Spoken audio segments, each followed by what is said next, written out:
This is where you get off. Those 6 words hit me harder than the cold rain falling on the desolate Ohio road. My son Lucas did not shout them. He said them with a chilling calmness as he put the car in park, unlocking the doors with a hollow click that sounded like a gun cocking. I looked at him confused, clutching the funeral program with my wife Martha's picture on it. But he refused to meet my eyes.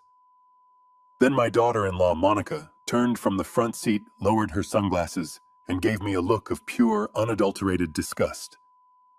"Get out, Harrison," she spat. "We are done babysitting." I stood in the mud watching the taillights of my own Lincoln Navigator fade into the mist, realizing that on the day I buried my wife, my only son had just buried me alive. But as the cold seeped into my bones, a strange fire ignited in my chest. They thought they had taken my house. They thought they had stolen my business. But they had no idea that for 20 years I had been preparing for a war I hoped would never come, and the company they just stole.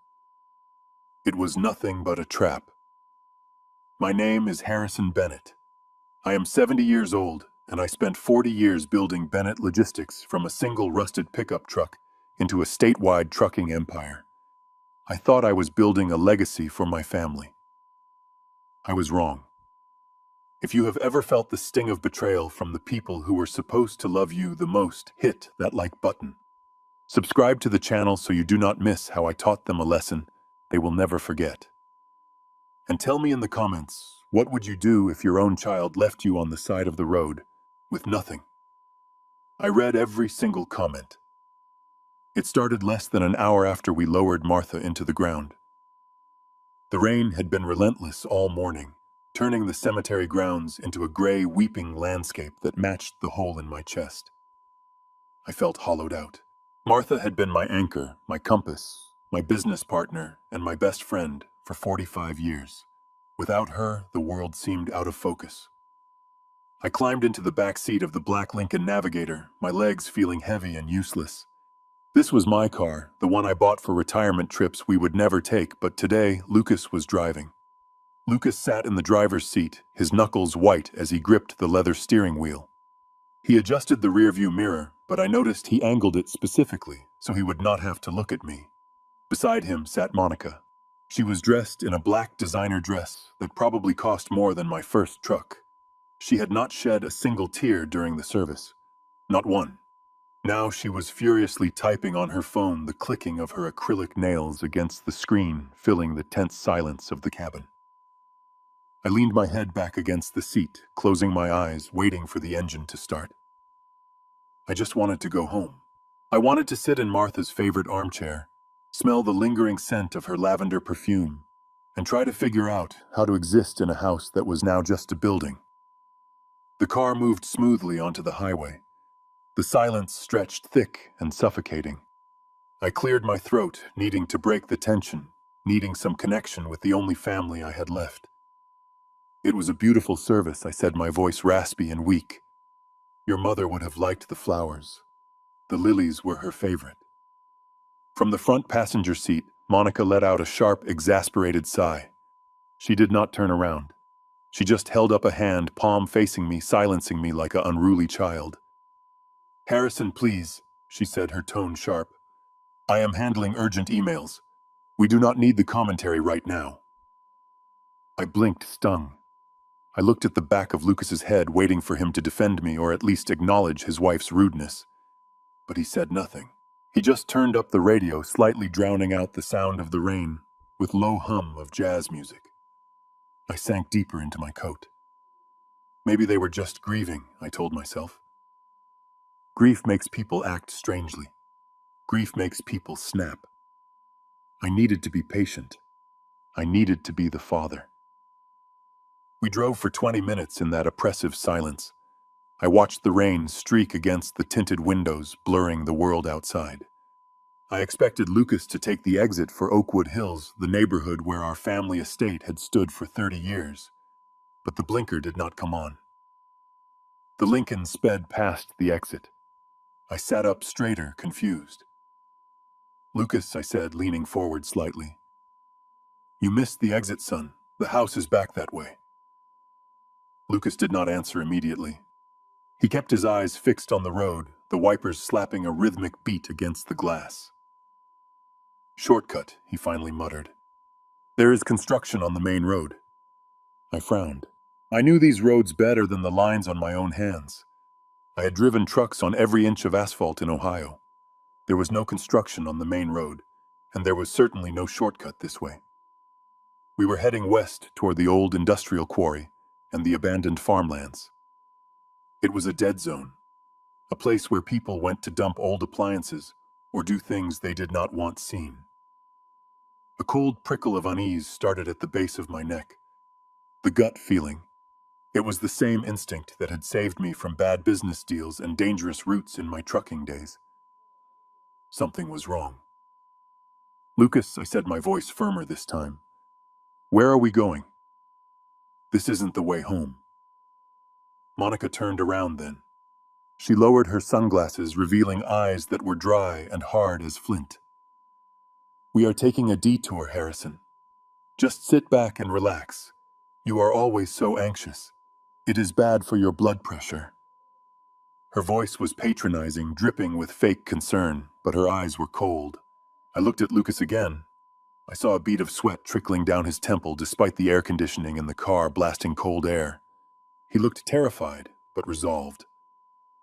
My son, the boy I had taught to throw a baseball, the man I had given a vice president title he had barely earned, looked like he was about to be sick. The car slowed down as the asphalt turned to gravel. We were miles from the city now. The trees here were skeletal, overgrown, looming over the road like cage bars. There were no streetlights, just the gray afternoon gloom and the endless rain. Lucas pulled the car onto a muddy shoulder near a rusted chain-link fence that marked the edge of the old quarry. He put the car in park. The locks clicked open. The sound was deafening in the quiet cabin. "This is it," Lucas said. His voice was devoid of emotion, robotic. "This is what I asked, my heart hammering against my ribs. Why are we stopping here? Is something wrong with the engine?" Lucas took a deep breath, gripped the steering wheel until his knuckles turned yellow, and finally looked at me in the rearview mirror. His eyes were empty. "No, Dad. This is where you get off." I stared at him, my brain refusing to process the words. I let out a nervous, confused chuckle. "What are you talking about?" "Stop joking, Lucas. Take me home. I am tired." "I am not joking," he said, turning in his seat to face me properly for the first time. "Get out of the car." Before I could react, I heard the trunk pop open. Monica opened her door and stepped out into the rain with an umbrella. She walked to the back of the car. I heard the thud of something heavy hitting the wet ground. I opened my door and stepped out the mud, instantly soaking my dress shoes. The cold wind bit through my suit jacket. I walked to the back of the car and saw my old leather travel bag lying in a puddle. It was the bag I used for short business trips. It was bulging, packed full. I looked up at Monica. She was standing under her umbrella, looking at me like I was a stray dog she had finally managed to shake off. "What is this?" I asked, my voice trembling, with a mixture of rage and disbelief. "Why is my bag here?" "Because you do not live with us anymore," Monica said, shouting over the sound of the rain. "We packed your things this morning while you were at the funeral home viewing the body. We are doing you a favor, really." Lucas stepped out of the driver's side but stayed by the door, using the car as a shield between us. "Dad, look," he started, his voice cracking. "It is just... Mom is gone. The house is too much work. The business needs young blood. We cannot take care of you." "Take care of me," I roared, straightening my back. "I am 70 years old, not an invalid. I run a company. I pay your salary, Lucas." "Not anymore," Monica interjected, stepping closer, her heels sinking into the soft earth. "Lucas filed the paperwork this morning. You are incompetent, Harrison, grief-stricken, unstable. We have witnesses who saw you shouting at the nurses in the hospital. We have the power of attorney." I felt the blood drain from my face. The power of attorney. I remembered signing a stack of documents days ago when Martha was in hospice when I was blinded by tears and exhaustion. Lucas had told me they were insurance forms. You tricked me, I whispered, looking at my son. You used your mother's death to trick me. Lucas looked away, shame flickering across his face for a second, before he hardened his expression again. It is business, Dad. You always said business requires tough decisions. Well, this is a tough decision. We are selling the house. The locks were changed an hour ago. Your key cards for the office have been deactivated. He got back into the car. Monica followed, collapsing her umbrella and tossing it into the passenger seat. Wait, I shouted, lunging for the door handle. You cannot do this. This is my life. Where am I supposed to go? Lucas revved the engine. The window rolled down just an inch. Find a motel, Dad, or a shelter. You have your Social Security. You are a survivor, right? That is what you always bragged about. So survive. And with that, the Lincoln peeled away, tires spinning in the gravel, spraying mud all over my black funeral suit. I stood there in the middle of nowhere, rain mixing with the hot tears of rage on my face, watching the only family I had left disappear into the gray mist. I was alone. I had no phone. They had taken it from the center console. I had no car. I had no home. But as I looked down at my muddy shoes clutching the bag that held the scraps of my life, I did not just feel despair. I felt a cold, hard resolve tightening in my chest. Lucas thought he had taken everything. He thought he had won. But he forgot one thing. He forgot who taught him how to play the game. And he had absolutely no idea about the trust fund I had set up in 1995, a secret legal clause that was about to turn his victory into a nightmare. He wanted a war. He just started one. The silence that followed the roar of the Lincoln's engine was heavier than anything I had ever felt. It was a physical weight pressing down on my chest, competing with the icy rain that soaked through my funeral suit in seconds. I stood there for a long time, staring at the empty road where my life had just disappeared. My hands instinctively went to my pockets. I needed to call someone.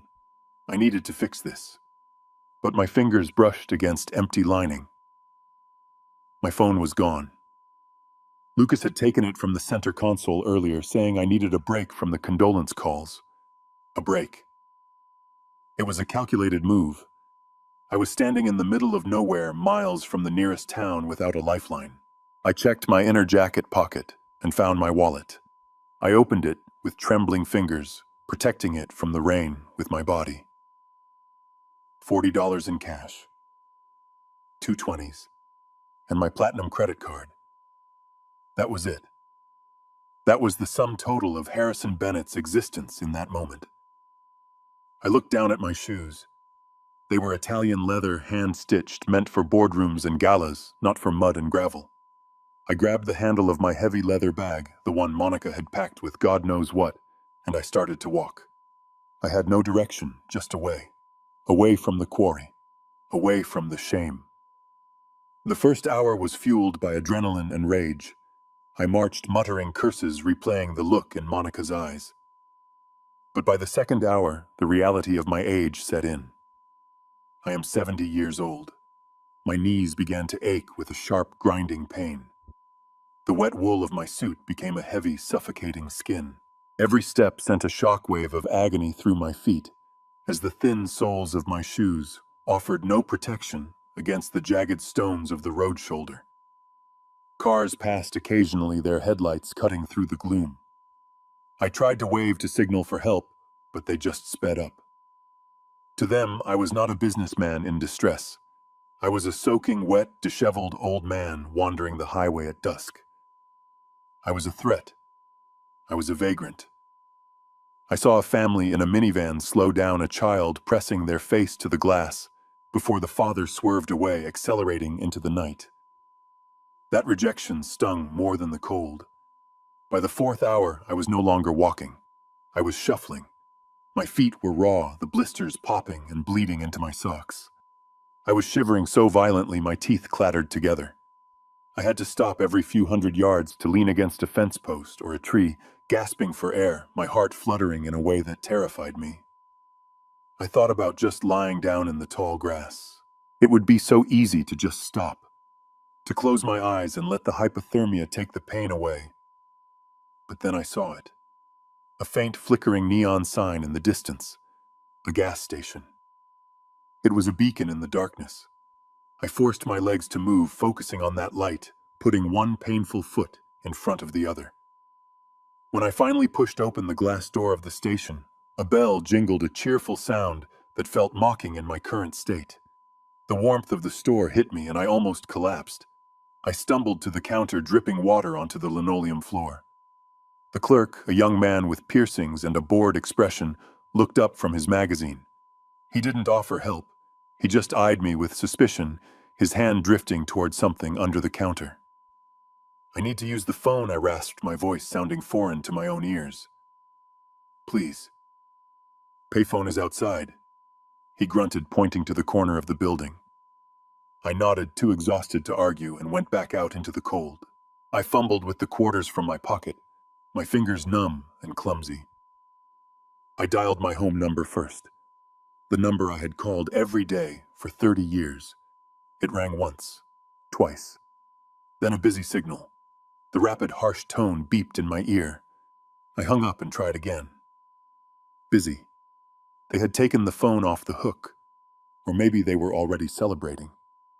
I took a deep breath and pulled out my credit card. I needed a hotel. I needed a taxi. I dialed the customer service number on the back of the card, shivering as the wind whipped around the corner of the building. "Welcome to American Express," the automated voice said. "Please enter your card number." I punched in the digits. There was a pause. Then a human operator came on the line. "Security department. This is Sarah." "Can I have your name, please?" "Harrison Bennett," I said, leaning my forehead against the cold metal of the phone box. "My card isn't working. I need to authorize a transaction, Mr. Bennett." The woman's voice was professional but guarded. "I see here that this card was reported lost or stolen 3 hours ago. We have locked the account for your protection." "Stolen," I almost shouted. "I am holding the card right now." "It is not stolen, my son. There has been a mistake. You need to reactivate it immediately." "I am stranded." "I cannot do that, sir," she replied. The report came from an authorized user on the account, a Mr. Lucas Bennett. He stated that the card was taken during a mugging. "We have already issued a new card to the home address. Is there anything else I can help you with?" I hung up the phone, the receiver slipping from my hand and dangling by its metal cord. A mugging. Lucas had thought of everything. He hadn't just kicked me out. He had severed my arteries. He knew I had the card, so he killed it before I could use it. I had one option left. I reached into my wallet and pulled out a small, waterlogged address book. I turned the pages until I found the number for Robert Sterling. Robert was my oldest friend. He sat on the board of directors of Bennett Logistics. He was the godfather to my son. We played golf every Sunday. If anyone could help me, if anyone would listen to reason and come pick me up, it was Robert. I inserted my last few quarters. The phone rang. Hello, Robert's voice was warm, familiar. "Robert, it is Harrison," I said, relief flooding through me. "You have to help me. Lucas has gone crazy. He left me on the side of the road. He took my phone. I am at a gas station on Route 9. Please, you have to come get me."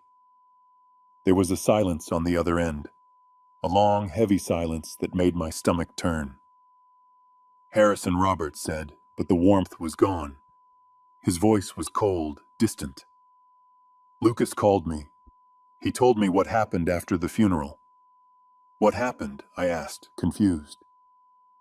"He threw me out of the car, Robert. He told me about the episode," Harrison, Robert said, his tone turning stern. "He said you got violent, that you attacked Monica in the car because you were confused. He said you were screaming about people stealing the company. Attacked her, I stammered. I never touched her. I was sitting in the back seat. Lucas said you are having a breakdown, Harrison. Grief psychosis, he called it. He said he tried to take you to a facility, but you ran off into the woods. He is worried sick. He told us if you called, we shouldn't engage, that we should encourage you to seek professional help. Robert. Listen to me, I shouted, desperation clawing at my throat. That is a lie. He is trying to steal the company. He and Monica, they planned this. Stop it, Harrison, Robert snapped. You sound paranoid, just like he said you would. Look, I cannot get involved in this. Go to the hospital. Get some help. Do not call this number again until you are stable. Click. The line went dead. I stood there in the rain, holding the dead phone, and for the first time in my life, I felt truly small. It wasn't just a betrayal. It was an assassination. Lucas hadn't just stolen my house and my money. He had murdered my reputation. He had poisoned the well before I could even take a sip. To the world, to my friends, to the board, I wasn't the victim. I was a violent, senile old man who had lost his mind with grief. I looked at my reflection in the glass of the phone booth. My hair was plastered to my skull. My eyes were wild and red-rimmed. My expensive suit was ruined with mud. I looked exactly like the crazy person Lucas said I was. I hung up the phone. I picked up my bag. I had $40. I had no friends. I had no name. But as I walked away from that phone, a cold, hard clarity settled over me. They wanted me to be crazy. They wanted me to disappear. They thought they had cut off all my exits. But they forgot that a man with nothing left to lose is the most dangerous man in the world. I walked toward the motel sign flickering down the road. I would survive this night, and tomorrow I would start fighting back. The neon sign of the Motel 6 buzzed with a sound like a dying insect flickering a sickly pink light over the wet pavement. I pushed open the heavy glass door, the smell of stale cigarette smoke and industrial cleaner hitting me instantly. It was a smell of desperation of people passing through who had nowhere else to go. I walked to the bulletproof glass window. The night clerk did not even look up from his phone. I slid two $20 bills under the slot. A room, I said. My voice was rough, like gravel. He took the money, slid a plastic key card back, and pointed to the stairs outside. Second floor. Room 204. No refunds. Checkout is at 11. I took the card. That was it. My entire net worth $40 traded for a few hours of shelter. I walked back out into the rain and climbed the concrete stairs. Room 204 was exactly what I expected. The carpet was sticky. The wallpaper was peeling at the corners. There was a single bed with a thin polyester bedspread that looked like it had not been washed in a decade. I locked the door and slid the chain into place. It was a flimsy piece of metal, but it was the only barrier between me and the rest of the world. I stripped off my ruined suit jacket and hung it over the back of the single wooden chair. My shirt was plastered to my skin, cold and clammy. I sat on the edge of the bed, the springs groaning in protest. I was shivering a deep, bone-rattling cold that had nothing to do with the temperature. My stomach growled a sharp, twisting pain. I had not eaten since breakfast. I closed my eyes and for a second I could smell it. The rich, savory scent of Martha's pot roast. I could see her standing in our kitchen wearing her favorite yellow apron, pulling the roasting pan out of the oven. "Dinner is ready." "Harry," she would say, her smile lighting up the room. "Wash your hands."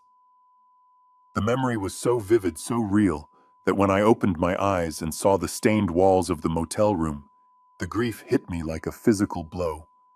I curled up on the bed, pulling my knees to my chest, trying to preserve whatever body heat I had left. I was 70 years old. I was sleeping in my clothes in a roadside motel, and my wife was gone. The loneliness was a living thing, a shadow sitting in the corner of the room watching me. I needed noise. I needed something to drown out the sound of the rain and my own thoughts. I reached for the remote control on the bedside table. It was taped together with duct tape. I pointed it at the old box television bolted to the dresser. The screen flickered to life, the picture grainy and washed out. It was the local business news channel. I watched mindlessly as stock tickers scrolled across the bottom of the screen. I was about to change the channel to find anything else when a familiar logo flashed on the screen. A blue truck with a silver wing. Bennett Logistics. My company.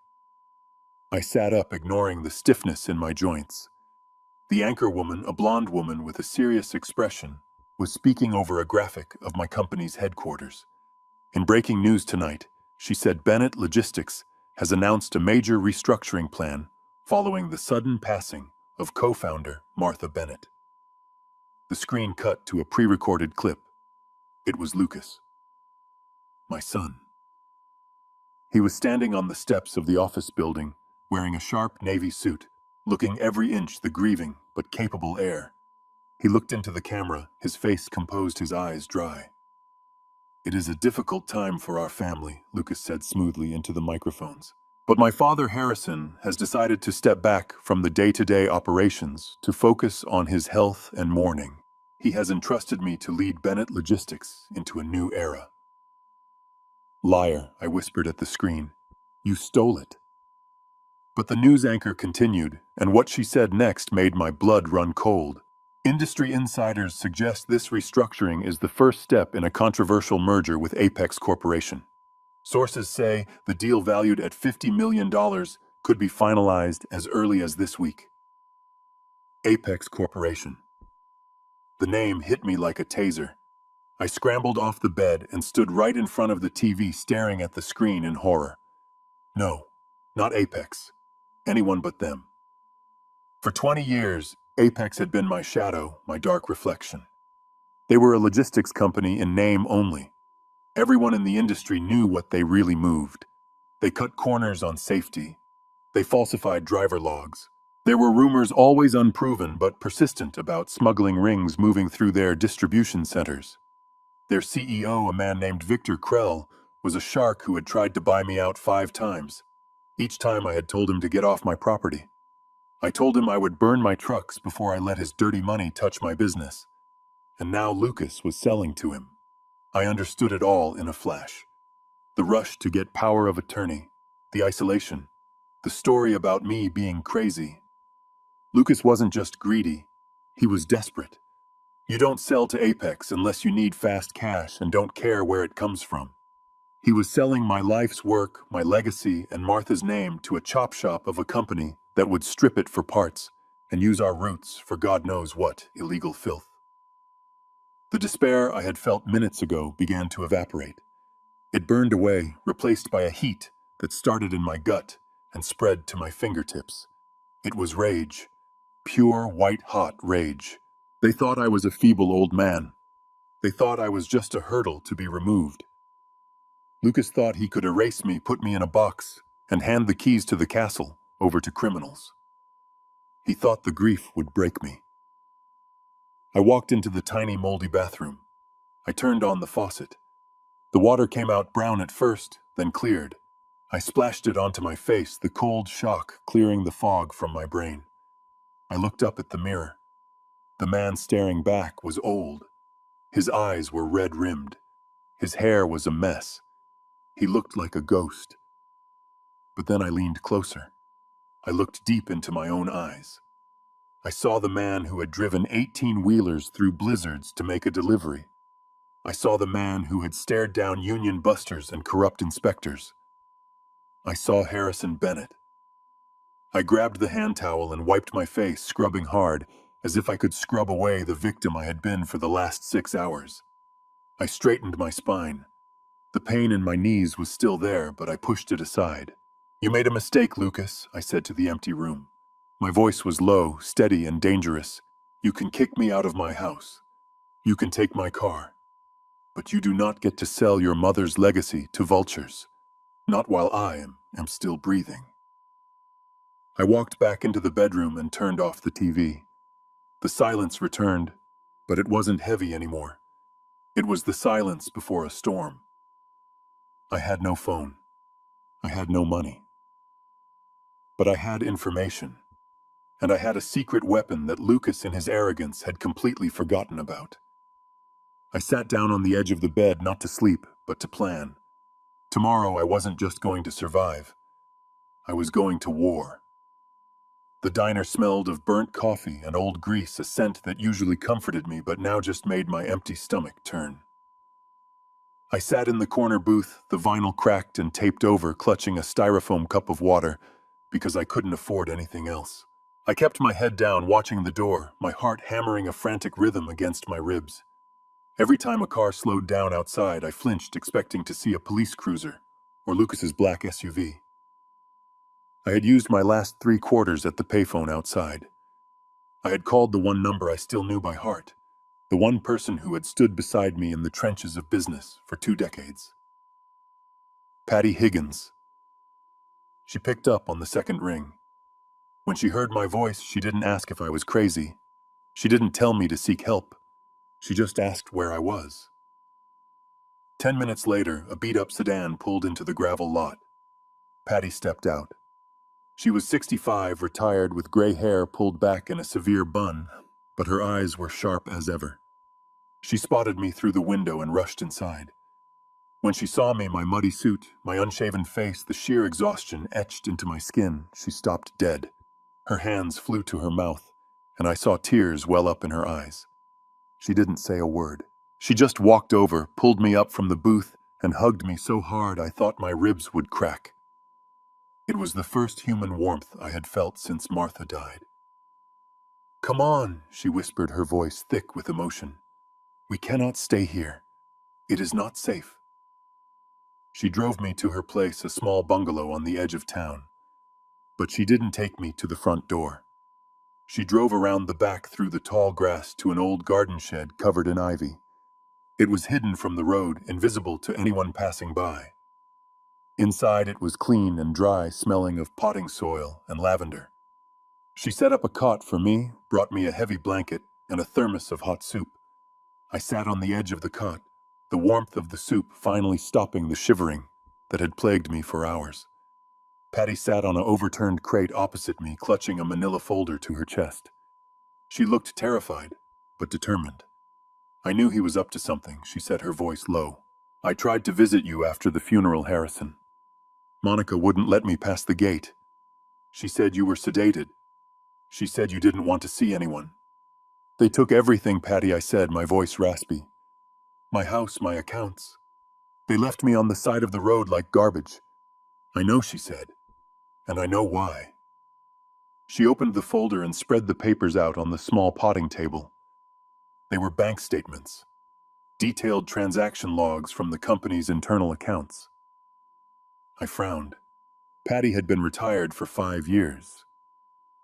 "How did she have these? I still have friends in payroll," she said, answering my unspoken question. "Good people. They saw things that didn't add up. They made copies. Look at this." I put on my reading glasses, the one thing Lucas hadn't managed to steal, and looked at the numbers. My blood ran cold. The emergency fund. The reserve I had built over 40 years to protect the company from recession or disaster. It had over $2 million in it when Martha got sick. "It is gone, Harrison," Patty said softly. "Look at the dates." I traced the lines with a shaking finger. Withdrawals. Massive ones. Starting the week Martha went into hospice. 50,000 here. 100,000 there. In 3 months, Lucas had drained the account dry. $2 million vanished into thin air. "Where did it go?" I asked, looking up at her. "Did he invest it? Did he buy new trucks?" Patty shook her head grimly. She pointed to a column of repeated transactions labeled VIP Consulting Services. "I checked the routing numbers," she said. "It is a shell company in Las Vegas. Harrison, it is an online gambling syndicate. Lucas isn't investing. He is betting. He is losing thousands of dollars a day on sports." I felt sick. My son. My legacy. He was gambling it away while his mother lay dying. And this, I pointed to another set of charges labeled Public Relations Expenses. Patty let out a bitter laugh. PR expenses. That is what they call it. I cross-referenced the merchant codes. That is Chanel, Gucci, high-end jewelers in New York. Monica has been using the company credit line as her personal piggy bank. They are gutting it, I whispered, the realization hitting me like a physical blow. They aren't just selling the company. They are stripping it for parts before they hand it over. They need the sale to Apex to cover the hole they dug. I stood up, pacing the small shed. I have to stop them. I have to go to the police. This is embezzlement. This is fraud. With what lawyer, Patty asked, her voice sharp but sad. Harrison, sit down. Think. You have no money. You have no phone. You have been declared mentally incompetent by a doctor. Lucas paid off. If you walk into a police station right now looking like this, raving about millions of dollars, they will lock you up. Lucas controls the narrative. He controls the assets. You are a ghost. Well, I slumped back onto the cot, defeat washing over me. So that is it. I just watched them destroy everything Martha and I built. Patty looked at me for a long moment. The rain drummed against the metal roof of the shed. She reached into the folder and pulled out one last document. It was old, the paper yellowed at the edges. It was the original company charter from 1995. You cannot sue him, she said slowly. Not right now. You cannot fight him in court because he has bought the judge and jury. But you built this company, Harrison. You wrote the rules. And unless my memory is failing me, you wrote a failsafe into the bylaws 20 years ago that Lucas probably never even bothered to read. I looked at the document, and a memory flickered in the darkness of my mind. The veto clause. Unless Patty continued tapping the paper, we can prove that the sale to Apex is invalid. Unless we can get to the one thing that overrides his signature, the biometric seal. And unless you are willing to break into your own house to get it.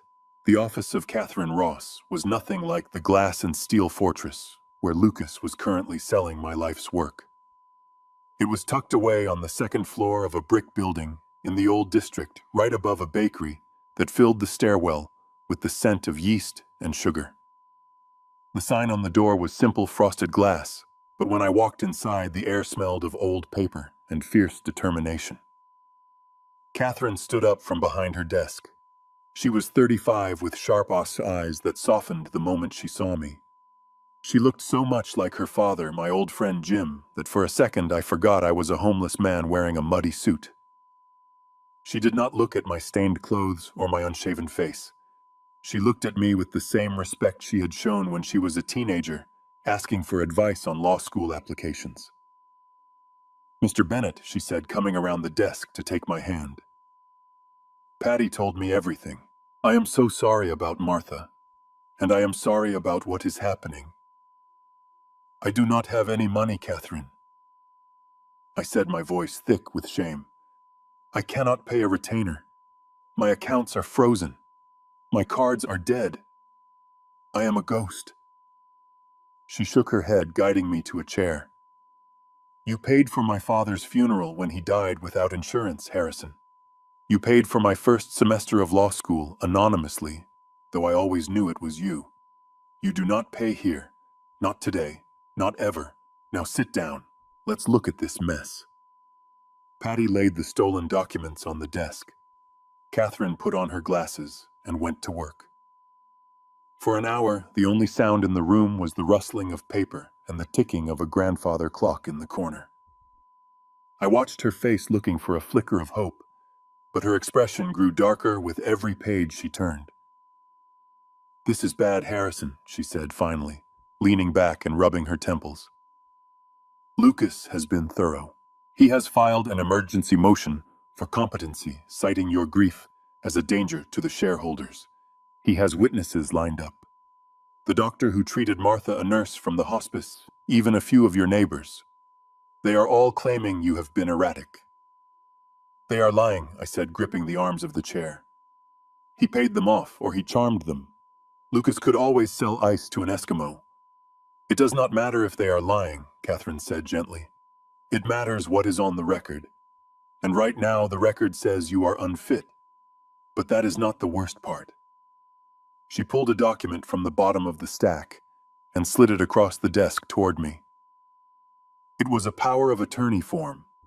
It gave Lucas full, unrestricted control over my personal assets and my voting rights in the company. Look at the date, she said. I put on my glasses. The date was stamped clearly at the top. March 12th. I felt the blood drain from my face. My hands started to shake, rattling the paper against the desk. March 12th. I knew that date better than my own birthday. I did not sign this, I whispered. It is your signature, Harrison, Catherine said, pointing to the scrawl at the bottom. Or at least a very good copy of it. It is notarized. It is a forgery, I shouted, slamming the paper down. It is a lie. Do you know what I was doing on March 12th? That was the day Martha died. I was at the hospice center from 4 in the morning until midnight. I was holding her hand when she took her last breath at 3 in the afternoon. I did not leave her side. I did not sign papers for Lucas. I was watching my wife die. The room fell silent. The cruelty of it washed over me. Lucas had not just forged my name. He had forged it on the day his mother died, knowing I would be too broken to notice, knowing I would have no alibi, because I was drowning in grief. He had used my tragedy as his opportunity. We can prove it, Patty said, her voice trembling with rage. We can get the hospice logs. We can get the security footage. It will take too long, Catherine interrupted, her voice grim. The merger with Apex is scheduled to close in 48 hours. If we file a motion to contest the signature, Lucas's lawyers will bury us in continuances. By the time a judge actually looks at the evidence, the company will be sold, the assets liquidated, and the money moved to offshore accounts. Bennett Logistics will be gone. I sank back into the chair.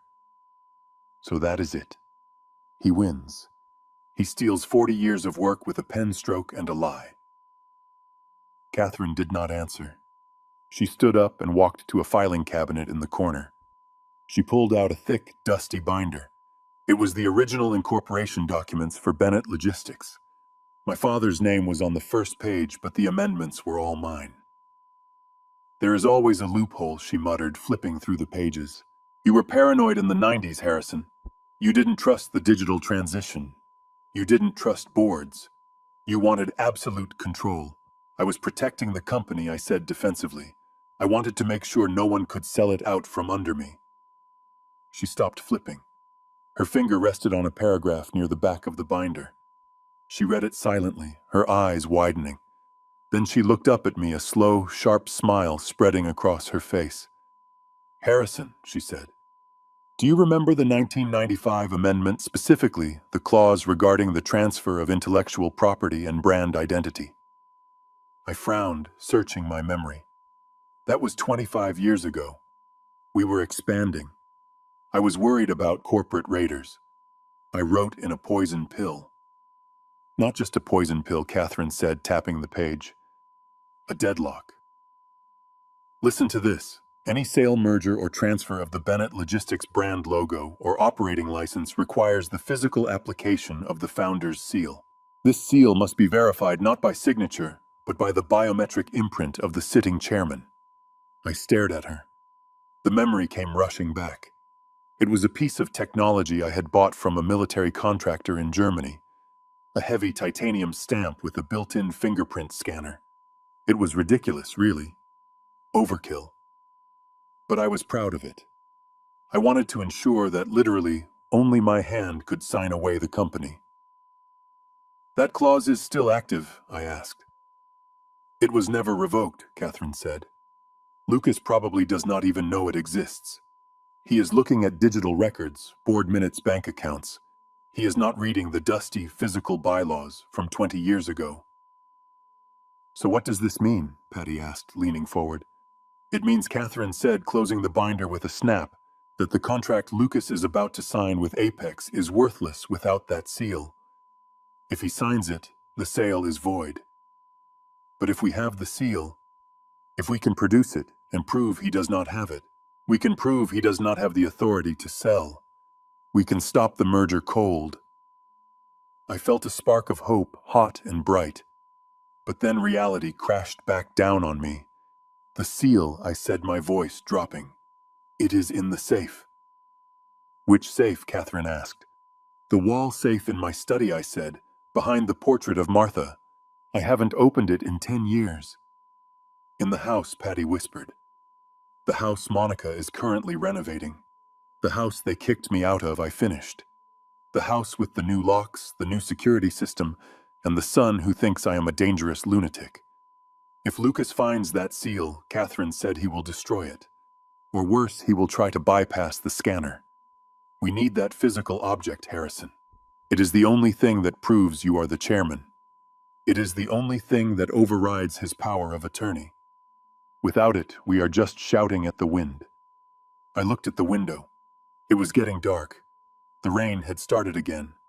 I thought about the house I built. I knew every inch of it. I knew the creak on the third step. I knew the code to the back gate. But more importantly, I knew something Monica and Lucas didn't. I knew about the ventilation shaft in the wine cellar. I had built it myself when I was terrified of tornadoes in the 80s. It was a narrow, dirty crawl space that led directly from the garden to the basement. I stood up. I buttoned my mismatched shirt. I adjusted the collar of the cheap jacket Patty had found for me. I have to go back, I said. Harrison, no, Patty said, grabbing my arm. It is too dangerous.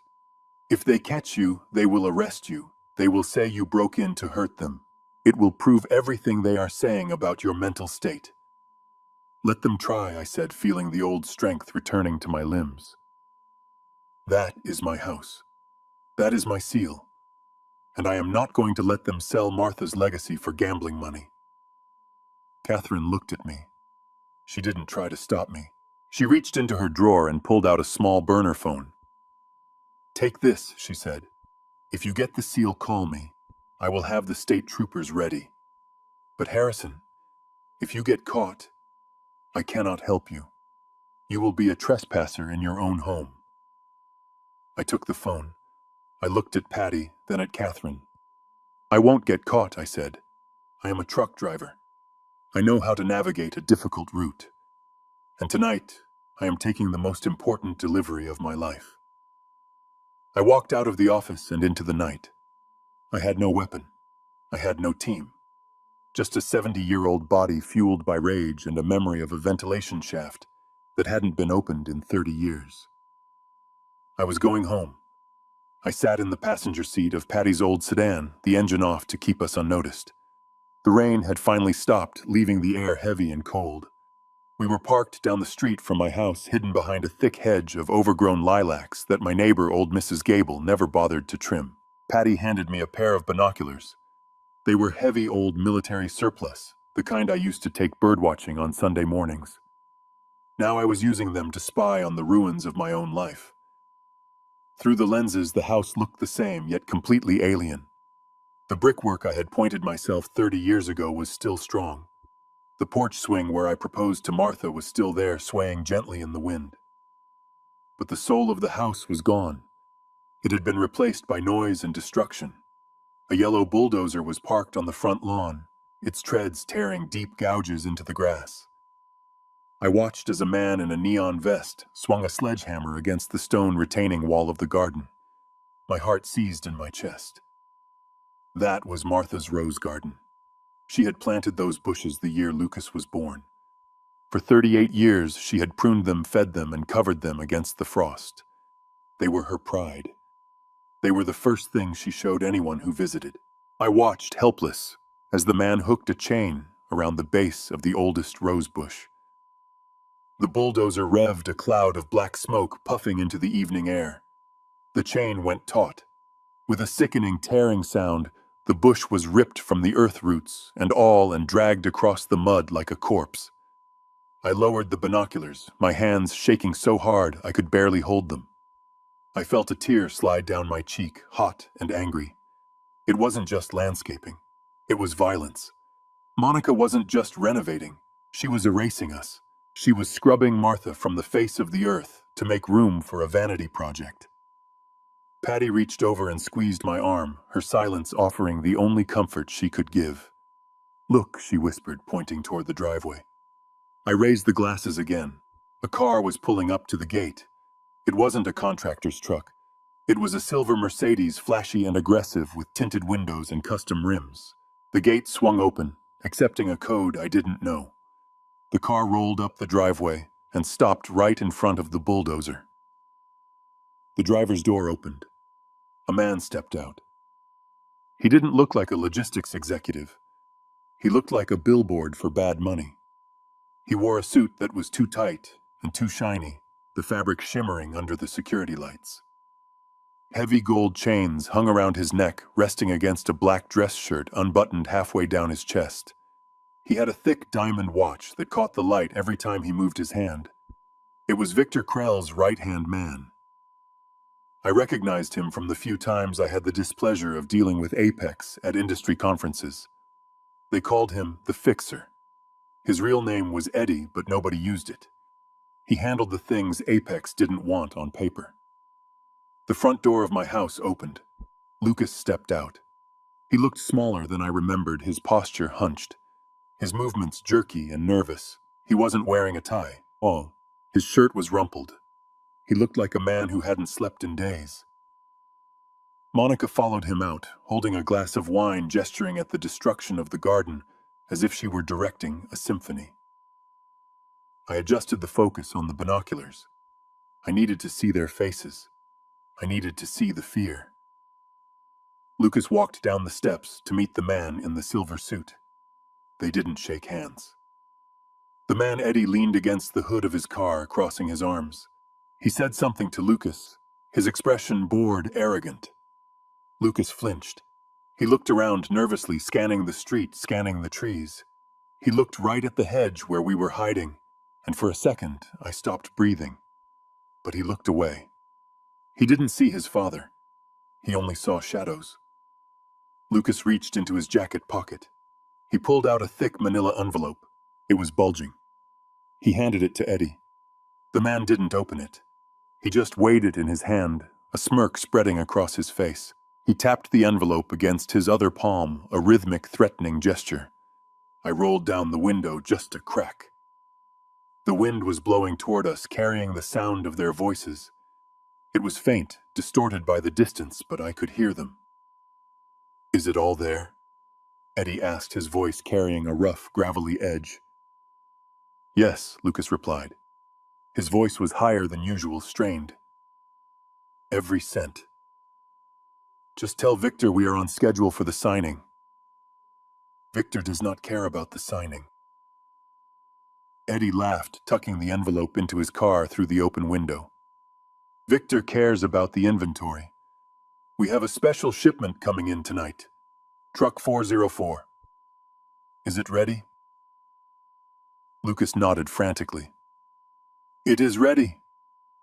I cleared the manifest myself. "No logs, no GPS tracking. It is a ghost truck just like you asked." "Good," Eddie said, stepping closer to Lucas, invading his personal space. "Because I do not want any surprises, Lucas. I do not want to see any flashing lights. If the cops smell anything on that truck, the deal is off. And you know what happens to people who waste Victor's time." "I promise," Lucas stammered, taking a step back. "It is clean. The driver is loyal. He will take the back roads." "Clean," Eddie repeated, mocking him. He looked over at Monica, who was watching them with a bored expression, swirling her wine. "You tell your wife to keep the noise down. The neighbors talk. We do not need attention right now." He got back into the Mercedes, slammed the door, and reversed down the driveway without looking back. Lucas stood there for a long time, staring at the taillights, looking like a man standing on the edge of a cliff. I sat back in the seat, letting the binoculars drop into my lap. The reality of what I had just heard washed over me like ice water. It wasn't just a merger. It wasn't just about selling the company to a rival. It was smuggling. Lucas wasn't just incompetent. He was a criminal. A ghost truck. No logs, no GPS. That meant only one thing in our industry: Illegal cargo, drugs, weapons, stolen goods. Apex was using my trucks, my reputation, and my safety rating to move contraband across state lines before the company even officially changed hands. They were using Bennett Logistics as a mule. If that truck got stopped, it wouldn't just be a fine. It would be federal prison. The company would be seized, the assets frozen. Everything I built, everything Martha worked for would be destroyed in a single traffic stop.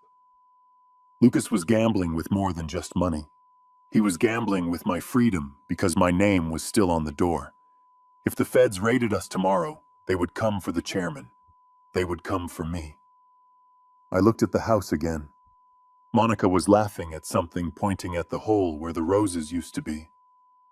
Lucas walked back up the stairs, his head hanging low, a man defeated by his own greed. Patty looked at me, her face pale. "Did you hear that?" she whispered. "Truck 404. That is the new rig. The long hauler." "I heard it," I said. My voice was calm, but it was the calm of a man who has just loaded a gun. "This changes the plan, Harrison," she said. "The seal isn't enough. If we just stop the sale, Lucas still goes to jail, but the company gets dragged down with him. We need to prove he did this alone. We need to prove he was acting without your authority." I nodded. I knew what I had to do. I didn't just need the biometric seal from the safe. I needed evidence. I needed to know what was on that truck, and I needed proof that Lucas ordered it. I needed to catch them red-handed. "Start the car, Patty," I said, reaching for the door handle to close it properly. "Where are we going?" she asked.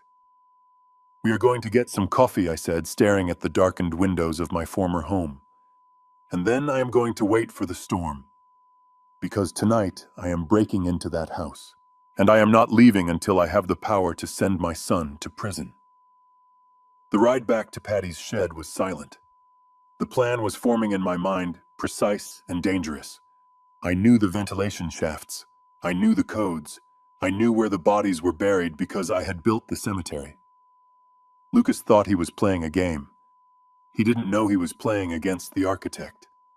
Tonight, the old man was coming home, and he was bringing hell with him. Scene 7, The Break-In, Part 1.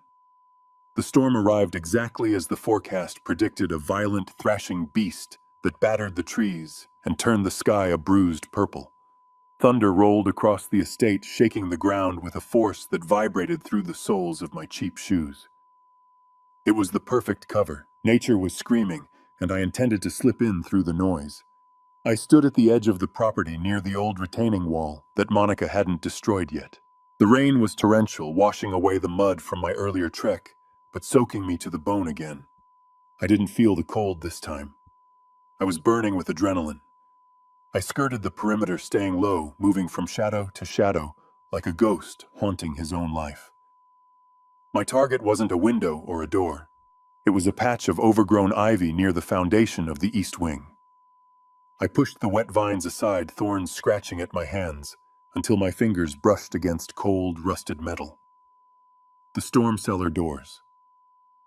I had built this entrance in 1995 after a tornado tore the roof off a warehouse 3 counties over. It was reinforced steel designed to withstand the apocalypse. It led directly into the wine cellar, bypassing the main alarm grid. Monica had spent $50,000 upgrading the security system with cameras and motion sensors, but I knew her. She hated the basement. She called it a dungeon. She wouldn't have set foot down there to change a mechanical lock she probably forgot existed.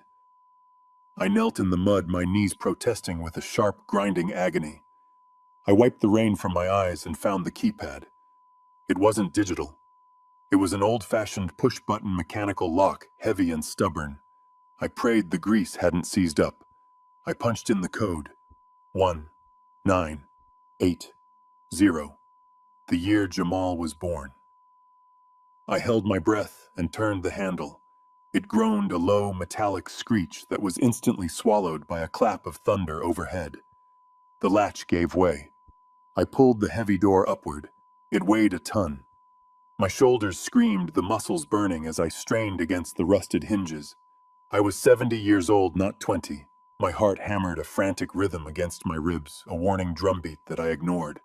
With a final heave, I opened it just enough to slide through. I slipped into the darkness, letting the door clang shut above me, plunging me into absolute suffocating blackness. I didn't turn on a flashlight. I didn't need to. I knew this tunnel by the smell alone, damp earth-aged oak, and the faint vinegary scent of old wine. I crawled on my hands and knees through the narrow access tunnel. The concrete was rough against my palms. Dust and cobwebs coated my face, sticking to the sweat on my skin. Every movement was a battle. My back seized up a spasm of pain that forced me to stop and gasp for air. I bit my lip until I tasted copper, forcing myself to keep moving. I imagined Lucas sitting in my chair. I imagined Monica laughing at my roses. That anger was the only fuel I had left. I reached the inner door that opened into the wine cellar. This was the moment of truth. If they had put a sensor here, the alarm would trip and the police would be here in 5 minutes. I placed my hand on the knob. It turned silently. I pushed it open an inch. No beeping. No flashing red lights. Just the quiet hum of the climate control unit. I slipped inside, standing up and stretching my aching spine. The cellar was dimly lit by the ambient light of the security system panels on the far wall. I saw rows of expensive vintage wines bottles I had saved for special occasions, now gathering dust. I moved silently across the stone floor, avoiding the squeaky grate in the center. I reached the stairs leading up to the main floor. This was the most dangerous part. I climbed the wooden steps, placing my feet on the edges, where the wood was strongest and least likely to creak. At the top of the stairs, I cracked the door open. The hallway was empty. The house was dark, save for the lightning flashing through the windows, illuminating the changes Monica had made. The warm yellow wallpaper Martha loved was gone, replaced by a cold, sterile gray. The antique side table was missing. It felt like walking into a stranger's house that had been built on top of my memories. I crept down the hallway, my heart in my throat. I was heading for the study, my sanctuary. I passed the kitchen and saw the remnants of a party, empty wine bottles, half-eaten trays of catering. They were celebrating. The thought made my jaw tighten. I reached the double doors of the study. They were closed. I turned the handle and slipped inside, closing the door softly behind me. The room smelled of leather and stale cigar smoke. Lucas. He had been smoking in here. Martha never allowed smoking in the house. I moved to the large oak desk, navigating by the flashes of lightning. Then I heard it. Footsteps. Heavy pacing footsteps directly above my head. The master bedroom. Lucas was awake. I froze, holding my breath, my eyes fixed on the ceiling. The floorboards creaked. He was walking back and forth, back and forth. A nervous walk. The walk of a man who knew he was walking on a tightrope. I waited until the footsteps moved away toward the bathroom before I moved. I walked to the fireplace. Above the mantel hung a large oil painting of Martha. She was smiling, wearing her blue Sunday dress. Even in the dark, I could feel her eyes on me. "I am sorry, Martha," I whispered silently. "I am sorry they turned our home into this." I reached behind the frame, my fingers searching for the hidden latch. I found it. I pressed it, and the painting swung outward on hidden hinges, revealing the steel face of the wall safe. This was it. If Lucas had changed this combination, it was over.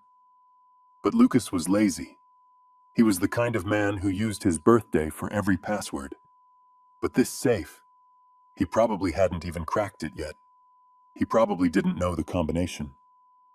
It was the date I started the company. I spun the dial. Right to 4, left to 1, right to 5. The mechanism clicked, a soft, distinct sound that felt like a gunshot in the quiet room. I pulled the handle, pulled the phone. The heavy steel door swung open. I reached inside, my hand shaking uncontrollably. My fingers brushed against stacks of old papers, deeds, and passports. And then I felt it. The cold, heavy metal of the biometric seal. I pulled it out. It was heavy, made of machined titanium, cold and solid in my hand. I stared at it in the gloom. This small object was the most powerful weapon in the room. With this, I could freeze the sale. I could lock the assets. I could prove that I, and only I, was the chairman of Bennett Logistics. I shoved the seal into my jacket pocket, feeling its weight against my ribs. I had what I came for. I needed to get out. I needed to get back to the tunnel before the storm passed, and I lost my cover. I closed the safe and swung the painting back into place. I turned to the door, my hand reaching for the knob. But then a sound stopped me dead in my tracks. It wasn't thunder. It wasn't the wind. It was a shout. A loud, angry shout coming from upstairs. "You are a coward, Lucas," it was Monica's voice. It was muffled by the floorboards, but the shrill rage was unmistakable. I stopped. My hand hovered over the door handle. I should leave. I had the seal. Every second I stayed was a risk. If they came downstairs, if they saw me, it would be a disaster. But then I heard Lucas yell back, his voice cracking with panic. "They are squeezing me, Monica. You do not understand. If that truck does not move tonight, they are going to kill me." I froze. My feet felt rooted to the expensive Persian rug. That truck. He was talking about the ghost truck, the smuggling run. I took my hand off the door handle. I stepped back into the shadows of the room. This wasn't just a marital spat. This was a confession. I needed to hear this. I needed to know exactly how deep the rot went. I moved toward the ventilation grate in the corner of the study, the one that connected directly to the ductwork running under the master bedroom floor. I knelt down, pressing my ear against the cold metal grill. I wasn't leaving. Not yet. I needed ammunition, and my son was about to give it to me. The hallway was quiet, save for the rhythmic drumming of rain against the roof. But inside the linen closet, the air was thick with the scent of lavender and betrayal. I pressed myself against the shelves, burying my face in a stack of Martha's folded quilts to muffle the sound of my own ragged breathing. My heart wasn't beating. It was crashing against my ribs like a trapped bird. Just above me, through the thin plaster of the ceiling, the argument in the master bedroom had shifted from shouting to a terrified, hushed intensity that was infinitely worse. "You do not get it, Monica." Lucas hissed, his voice vibrating through the floorboards. "Victor Krell called me himself. He said if truck 404 does not leave the depot tomorrow night, the merger is dead.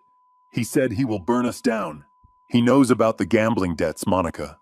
He knows everything." "Good," Monica replied. Her voice was icy, devoid of fear, the voice of a woman who had long ago traded her soul for a balance sheet. "Let him threaten you. Maybe it will finally make you act like a man instead of a frightened child. Move the shipment, Lucas. Drive the truck yourself if you have to." "I cannot drive it." Lucas sounded like he was on the verge of tears. "It is packed with pharmaceuticals, Monica.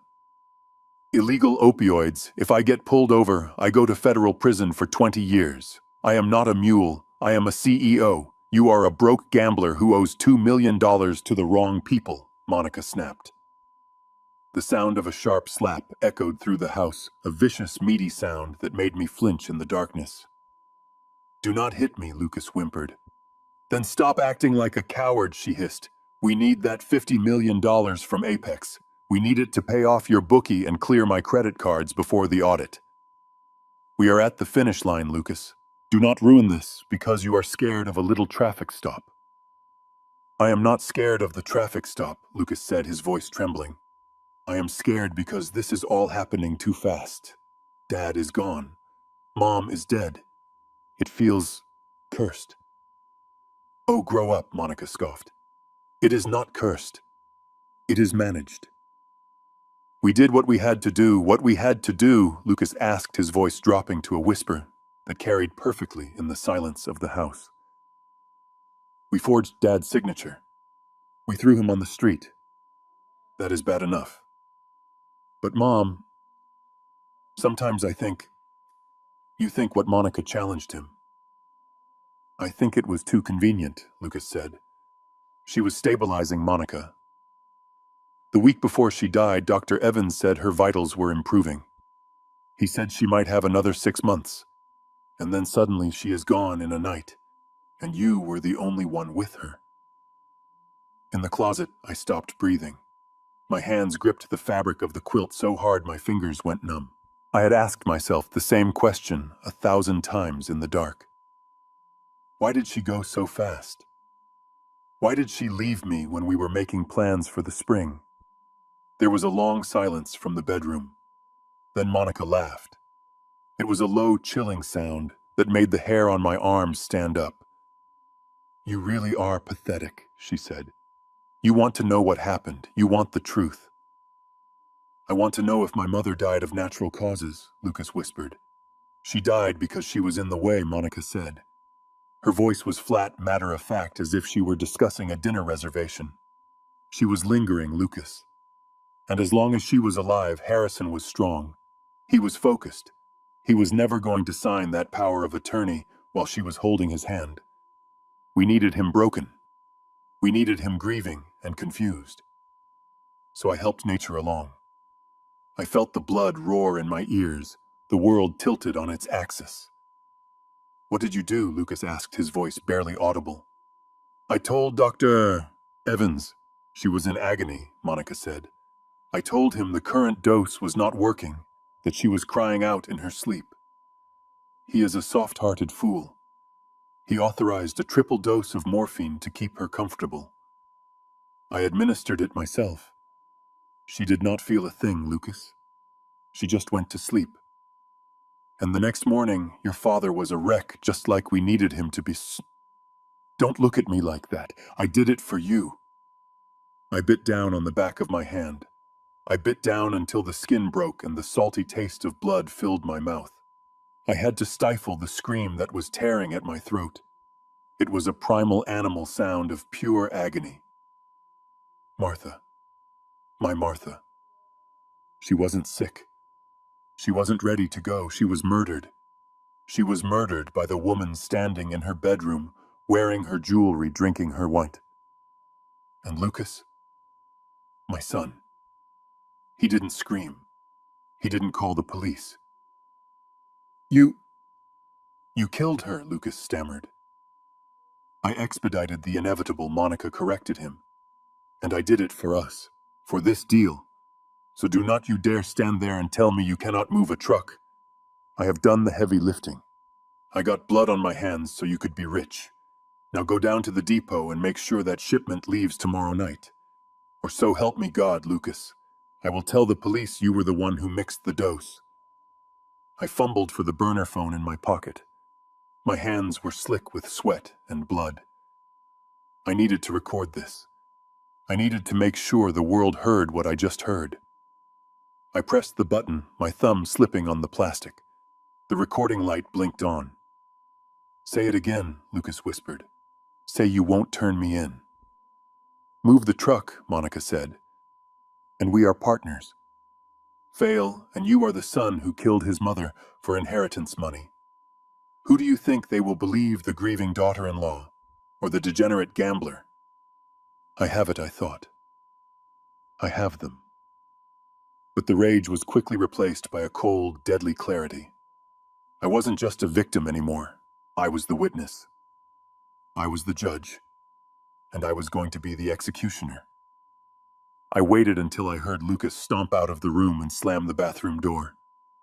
Monica turned on the TV, the sound of a late-night talk show filling the void. I slipped out of the closet. I didn't go back to the study. I went straight for the back door in the kitchen. I didn't care about the alarm anymore. I didn't care about the noise. If they saw me, I would kill them with my bare hands.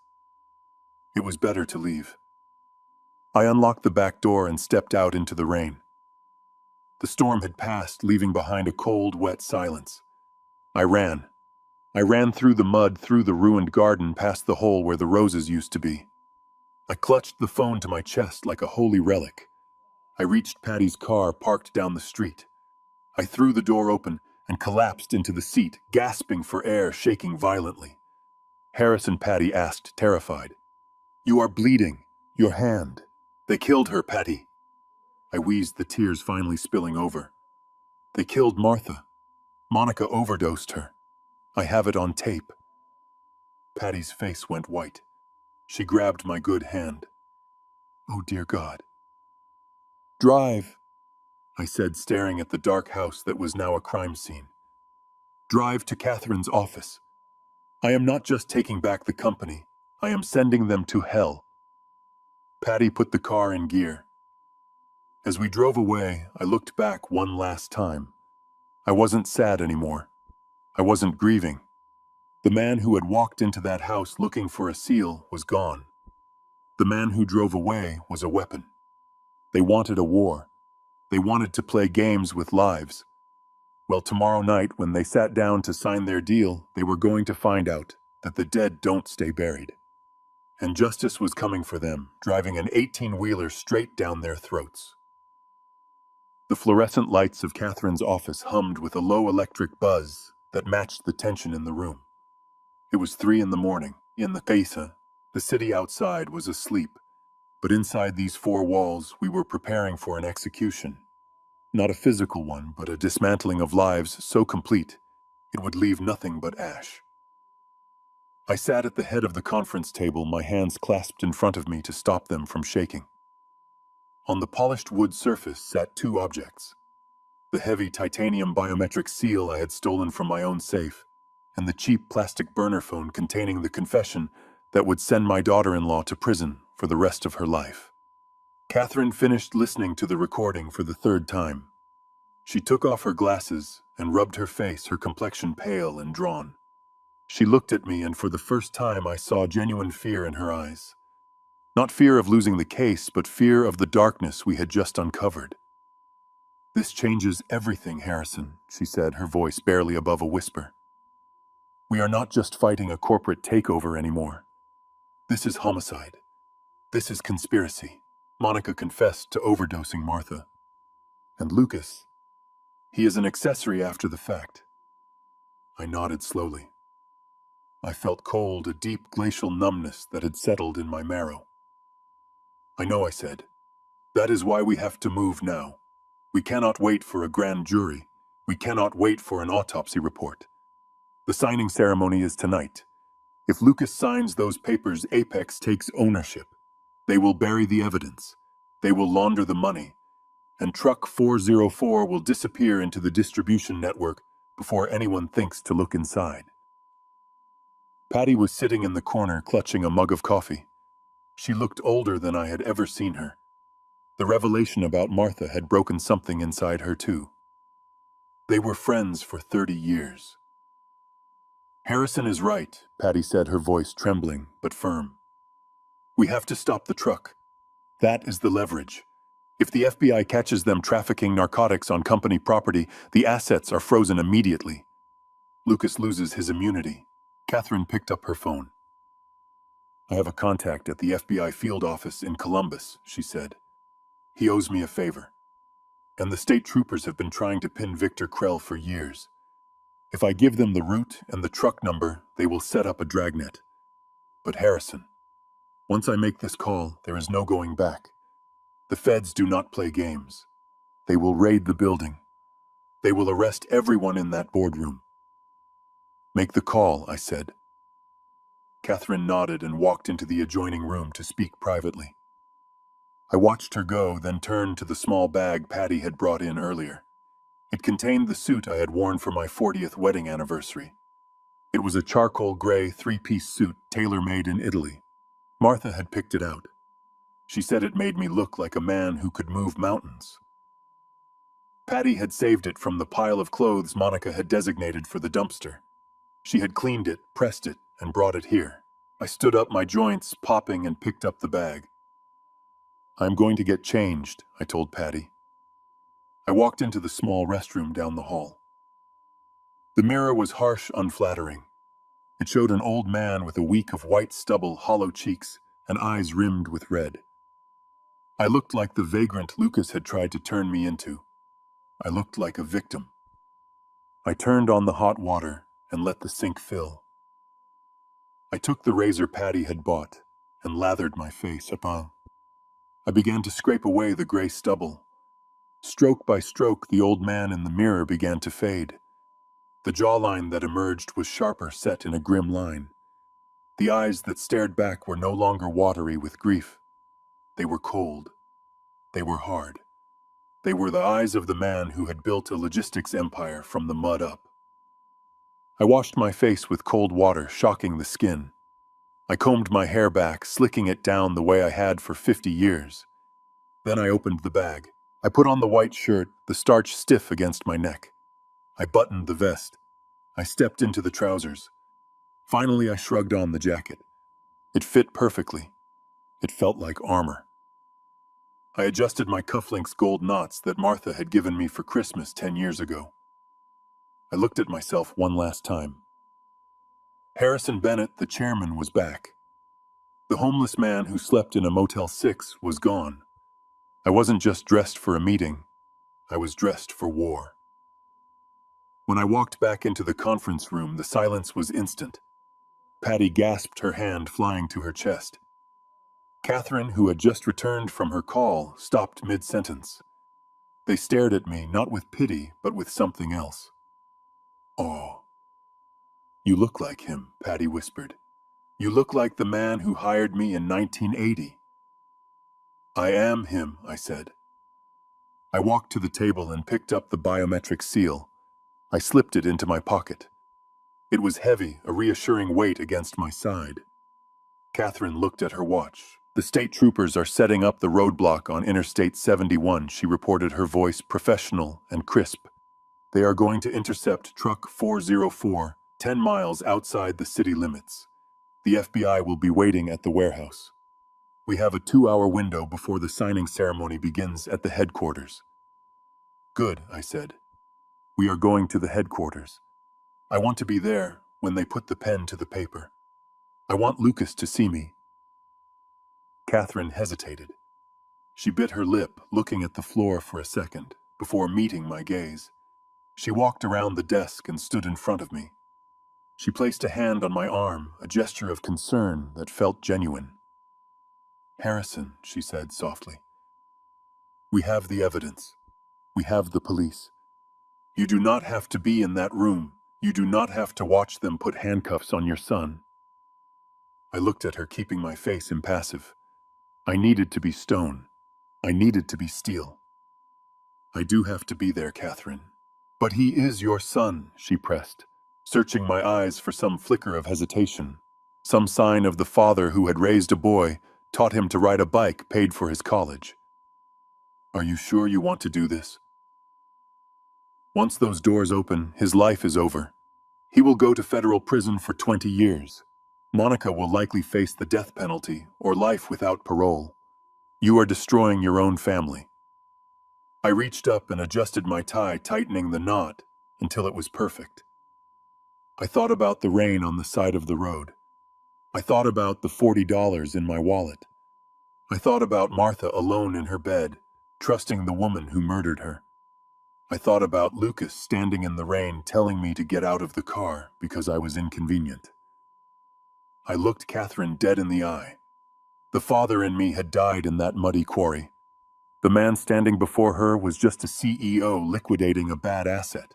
"He died the moment he'd left me on the side of that road," I said, my voice as cold as the grave. "Now I am just taking out the trash." I turned and walked toward the door, my dress shoes clicking rhythmically on the hardwood floor.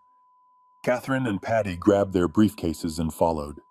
The sun was coming up over the city, casting long, bloody shadows across the skyline. It was going to be a beautiful day for a reckoning. The boardroom on the top floor of Bennett Logistics was a monument to corporate excess, a glass-walled aquarium floating above the city skyline. Inside, the air was thick with the scent of expensive lilies and the dry, crisp smell of money. A magnum of Dom Perignon sat in a silver ice bucket, condensation weeping down its sides, waiting to christen the death of my legacy. Lucas stood at the head of the long mahogany table. He looked terrible. His skin was the color of old parchment drawn tight over his cheekbones, and his eyes were darting around the room with a frantic, drug-addled energy. He was sweating despite the aggressive air conditioning dabbing at his upper lip with a cocktail napkin. He held a crystal flute of champagne in a hand that trembled so violently the liquid threatened to spill over the rim. Beside him, Monica was a vision of triumphant malice. She had shed her mourning black for a dress of screaming scarlet silk that clung to her body like a second skin. She leaned back in my chair, the chairman's chair, swirling her wine with a look of utter satisfaction. She wasn't grieving. She was glowing. She looked like a queen who had just successfully poisoned the king and was waiting for the crown to be lowered onto her head. Around the table sat the legal team from Apex Corporation. They were a pack of wolves in Italian suits leaning back with relaxed, predatory smiles. At the far end sat the man I assumed was Victor Krell's proxy, a thick-necked man with a gold watch that cost more than my house. They were all waiting, waiting for the ink to dry, waiting for the transfer to clear, waiting to carve up 40 years of my blood, sweat, and tears.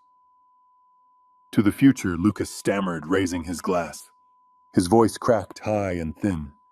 To new beginnings, and to Bennett Logistics joining the Apex family. The lawyers murmured their assent, raising their glasses in a lazy toast.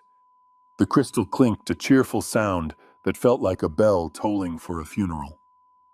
Monica smiled, bringing the glass to her lips, her eyes fixed on the contract that lay open in the center of the table. That was the moment I chose to kick the door in.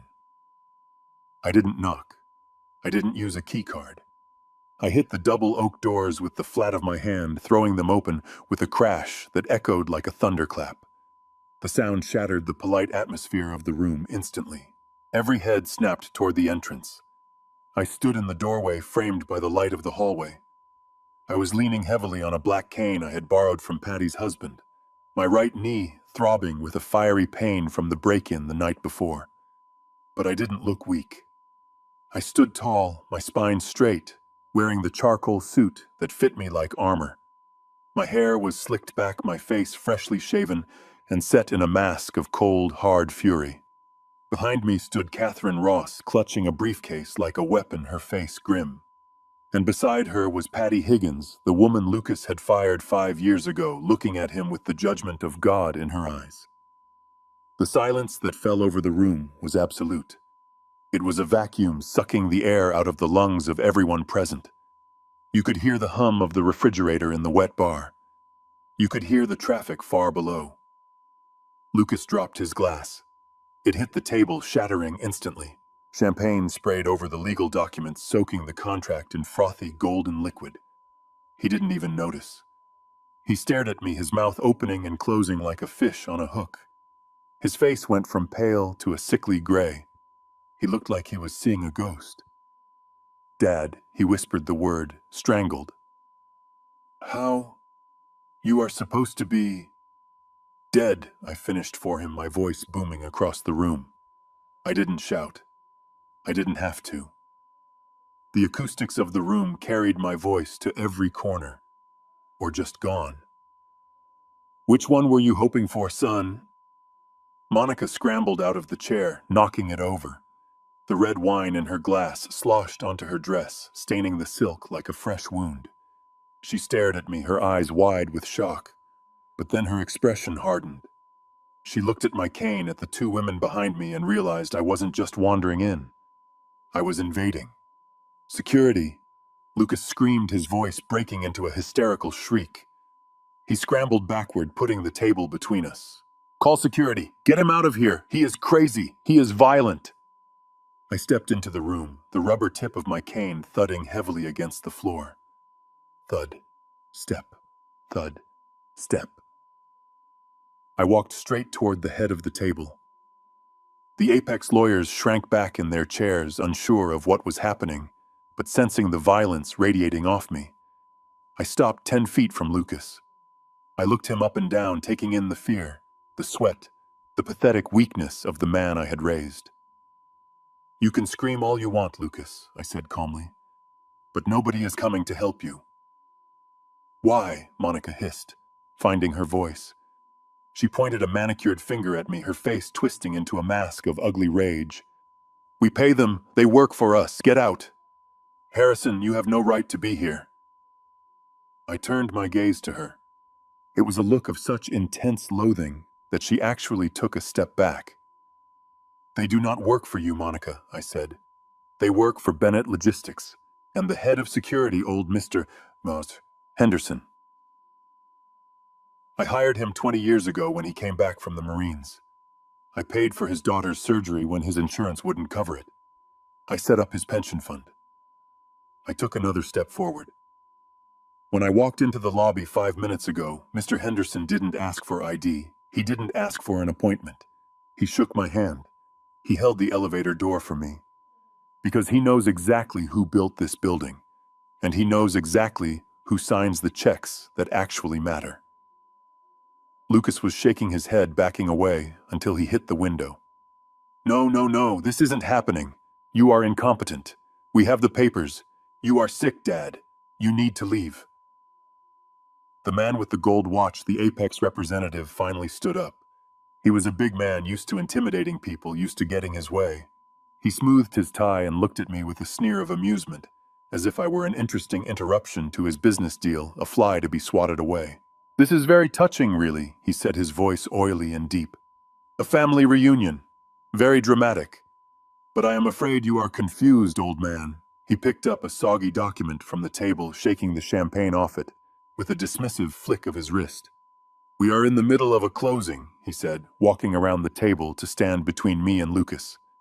"And according to this power of attorney signed and notarized, you have absolutely no authority here. You are a guest, a trespassing guest." He smirked, leaning in close, smelling of expensive tobacco and arrogance. "So why don't you take your little fan club and shuffle back to the nursing home? Your son has already signed the preliminary agreement. This company belongs to Apex now. You are just a ghost haunting a building you used to own." I looked at him. I looked at the document in his hand. And for the first time in months, I smiled. It wasn't a nice smile. It was the smile of a wolf watching a lamb walk into a trap. "Is that so?" I asked softly. I reached into my pocket. My fingers closed around the cold, heavy metal of the biometric seal. "Then I suppose it is a good thing I brought my own stamp," I said. "Because you are about to find out that a signature is just ink, but a legacy that is written in stone. And you, sir, are standing on a trapdoor." I pulled the heavy titanium seal from my pocket and slammed it onto the mahogany table. The sound cracked through the room like a gunshot, making the crystal glasses jump. I did not wait for the shock to wear off. I looked at the Apex representative whose smug smile was faltering for the first time. "You want to talk about authority," I said, my voice low and dangerous.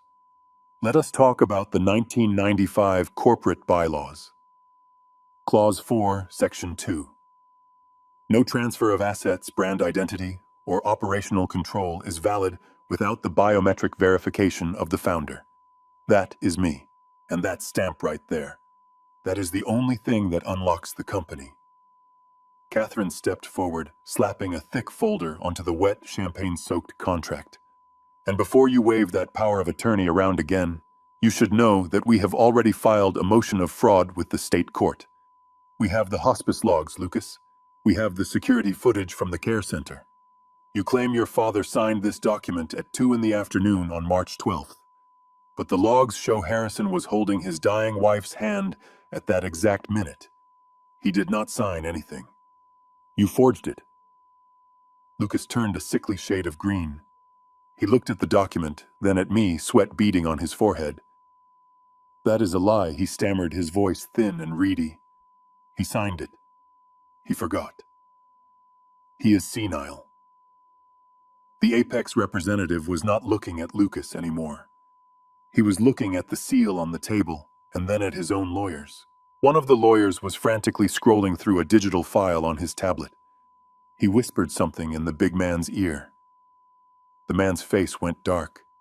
He stood up, buttoning his jacket. "This deal is contingent on a clean title," he rumbled, glaring at Lucas. "If there is a contest of ownership, we are out. We do not do messy." "Sit down," Monica shrieked, slamming her hand on the table. Do not listen to them. We own the company. We are the majority shareholders. Harrison is just a ghost. We can override the seal. We can file an emergency injunction." I laughed. It was a dry, humorless sound that scraped my throat. "You really do not get it, do you, Monica? You spent so much money, you bought so many clothes, but you never actually read the books." I walked around the table, leaning heavily on my cane until I was standing right behind Lucas. He flinched, shrinking away from me as if I were radioactive. "Even if you had my signature son," I said softly, leaning down so only he could hear the grit in my voice. "Even if you forged it perfectly, even if the judge gave you everything you wanted, you still cannot sell Bennett Logistics to Apex." "Why not?" Lucas whispered, tears of panic welling in his eyes. "Because you do not own it," I said, straightening up and addressing the room. Bennett Logistics, the entity Lucas runs, is an operating company. It holds the payroll, the insurance contracts, and the office lease. That is it. But the assets, the 300 trucks, the 5 million square feet of warehouse space, the land this building sits on, I paused, letting the silence stretch until it was painful.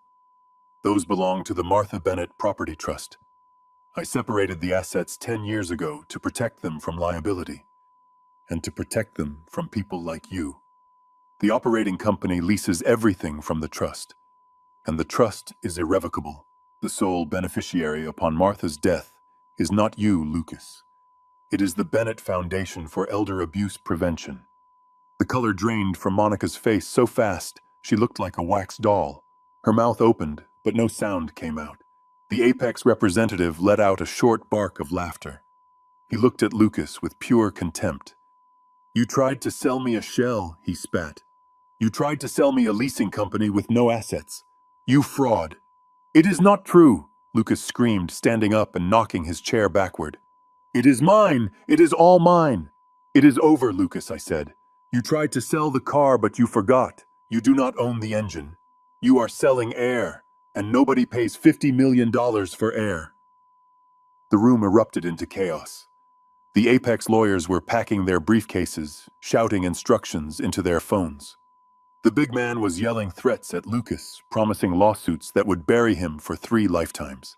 Monica was frozen, staring at the wall, her mind trying to comprehend that the fortune she had killed for had just evaporated into mist. But the chaos was cut short by a sound that made everyone freeze. Sirens. Lots of them. They weren't distant. They were right outside, screaming down the street, getting louder by the second. Blue and red lights began to flash against the glass walls of the boardroom, strobing like a disco in hell. Lucas ran to the window. "Oh God," he moaned, pressing his hands against the glass. "Oh God. Oh God." The double doors of the boardroom, which I had left open, were suddenly filled with uniforms. State troopers and gray FBI agents in windbreakers with yellow lettering. They poured into the room, weapons drawn, moving with the precision of a hammer strike. At the front of the pack was a man I recognized, Sheriff Miller. He looked at me and nodded once, a grim acknowledgement, before turning his attention to the head of the table. "Lucas Bennett." He barked, his voice filling the room. "Put your hands on the table. Now." Lucas froze, trembling violently. He looked at me, his eyes wide with the terror of a child who had broken a window. But this was not a window. "What is this?" Monica shrieked, standing up. "You cannot be in here. This is a private meeting." "Monica Bennett, stay where you are," an FBI agent shouted, moving toward her. Sheriff Miller walked up to Lucas, pulled his arms behind his back, and slapped the handcuffs on. The metallic click was the loudest sound in the world. "Lucas Bennett, you are under arrest for federal drug trafficking and interstate commerce violations," Miller recited. "We intercepted truck 404 outside the city limits 20 minutes ago. It was carrying 50 kilos of fentanyl concealed in auto parts. The driver rolled on you, Lucas. He gave us the texts. He gave us the authorization codes." "No," Lucas wailed, struggling against the cuffs. "It was not me I was forced. They made me do it." He pointed a shaking finger at the Apex representative. It was him, the Apex man, didn't even blink. He was already talking to his lawyer in a hushed tone. He knew how the game was played. Lucas was the fall guy. Lucas was the sacrifice. And Mrs. Bennet, another voice, spoke up. A detective in a plain suit stepped forward, holding a plastic evidence bag containing my burner phone. You are under arrest on suspicion of manslaughter and conspiracy to commit murder regarding the death of Martha Bennet. We have a recording of your confession. Monica let out a sound that wasn't human. It was a high, keen shriek of a trapped animal. She lunged at me, her red nails clawing at the air, her face twisted into a mask of pure hatred. You old bastard, she screamed as the agents tackled her, pinning her to the expensive carpet. You ruined everything. You should have just died. I watched them drag her away, her red dress bunched up, her heels kicking at the air. I felt nothing. No satisfaction. No joy. Just a deep, hollowing exhaustion. They marched Lucas past me. He was weeping openly now, snot running down his face, his legs dragging on the floor. He stopped when he got to me, the deputies pausing for a second. Dad, he sobbed, his voice broken and pathetic. Dad, please. You cannot let them take me. I am your son. I am sorry. I will fix it. Just tell them. Tell them it was a mistake. Help me, Dad. I looked at him. I looked at the man who had thrown my luggage into the mud. I looked at the man who had gambled away his mother's legacy while she lay dying. I looked at the man who had left me to freeze on the side of the road. I leaned in close, so close I could smell the fear sweating off him. My son died the day he left me in that quarry. I said, my voice steady and cold as ice. You are just a stranger who broke into my house. I turned my back on him. Dad! He screamed, the sound echoing down the hallway as they dragged him out. Dad, I did not turn around. I did not look back. I stared out the window at the city below, at the flashing lights reflecting off the wet pavement. It was done. The war was over. The enemy was vanquished. But as the room emptied out, leaving me alone with the silence, I realized that victory didn't feel like triumph. It felt like survival. And now, for the first time in 40 years, I had absolutely no idea what to do next. The first thing I did was sit down. Not in the chairman's chair that Monica had defiled, but in a simple folding chair against the wall. The adrenaline that had sustained me for 48 hours left my body all at once, leaving behind a bone-deep ache. The room was a disaster zone. Overturned chairs, spilled champagne, and the lingering scent of expensive perfume mixed with the sweat of fear. Mr. Bennet. I looked up. It was Henderson, the head of security. He was standing in the doorway, his cap in his hands, looking at me with a mixture of respect and worry. Behind him stood a dozen employees, secretaries, junior analysts, janitors, people who had been cowering in their cubicles while the raid went down. Is it true? Henderson asked quietly. Is Lucas gone? He is gone, I said, my voice rasping. They are all gone. Henderson nodded slowly. He walked into the room, stepped over the puddle of Dom Perignon, and extended a hand to help me up. Then I am awaiting your orders, sir. Welcome back. The next few weeks were not the triumphant return of a king. They were a demolition project. I didn't go back to the Motel 6. I slept on the leather couch in my old office, waking up at 5:00 a.m. to start the purge. I didn't just fire the Apex sympathizers. I scorched the earth. I brought in forensic accountants to hunt down every dime Lucas had siphoned off. We found hidden accounts in the Cayman Islands. We found kickback schemes with maintenance vendors. Every discovery was another knife in my back, another proof of how long my son had been rotting from the inside out. But the hardest part wasn't the business. It was the house. Once the crime scene tape was removed, I went back to the estate. It was silent. The bulldozers were gone, leaving the garden a scarred, muddy pit. Inside it smelled of Monica, her cloying air fresheners masking the scent of the home I had built. I walked through the rooms like a stranger. I saw the empty spaces where my antique clocks used to be. I saw the modern, soulless art she had hung on the walls. I went to the master bedroom. The bed where Martha and I had slept for 30 years was gone, replaced by a California king with silk sheets. I couldn't even look at it. I went to the closet. Monica had packed my things in garbage bags, but she hadn't touched Martha's side. Not out of respect, but out of laziness. I spent 3 days there. I folded Martha's sweaters. I boxed up her books. I found the scarf she wore on our honeymoon and pressed it to my face, inhaling the faint, fading scent of her lavender soap. I cried then. Not for Lucas, not for the company. I cried for the life that was truly over. I realized then that I couldn't live here. This wasn't a home anymore. It was a museum of a tragedy. That was when I called the real estate agent. Sell it, I told him. Sell it all. The furniture, the chandeliers, the cars. I don't want the money. Give it to the hospice. I just want it gone. When I walked out of that front door for the final time, I didn't look back. I locked the door, dropped the keys in the mailbox, and felt a strange weight lift from my shoulders. I was homeless again, but this time it was by choice.